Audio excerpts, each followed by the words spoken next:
My sister destroyed my marriage with my husband while my parents cheered them on, so I stripped them all of the only thing they actually loved, my money. By the time I was finished, the cheaters were homeless and the enablers were cut off from their retirement fund. It started when my mother called to say my sister was moving into my husband's apartment.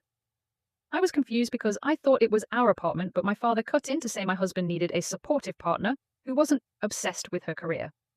My sister had been sleeping with my husband for 6 months behind my back.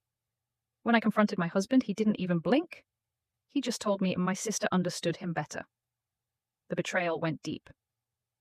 My parents told me to be the bigger person and let my sister have him because she was finally happy. They even hosted a celebration dinner for the new couple at the house I paid the mortgage on. What they forgot is that my husband was a stay-at-home gamer, and my sister hadn't held a job in 3 years. My parents were living off the travel fund I deposited into their accounts every month.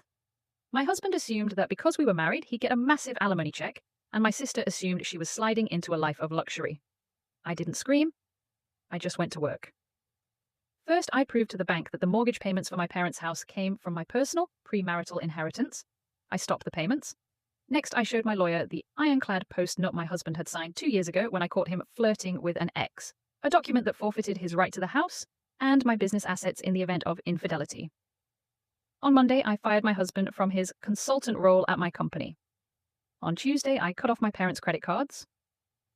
On Wednesday, I served my husband and my sister with an eviction notice for the apartment, which was leased under my corporate name. My sister called me sobbing because she couldn't afford her car payment. My husband called me screaming because his bank account was at zero. My parents showed up at my office begging for family grace because their power had been shut off. I looked my mother in the eye and told her to ask her favorite daughter for help. I told my husband to check the post-nup. I haven't spoken to them since. My husband and my sister are currently living in a studio motel paid for by my parents' dwindling social security. And I just sold the family house to a developer. They chose each other. Now they can enjoy being broke together. Subscribe for more.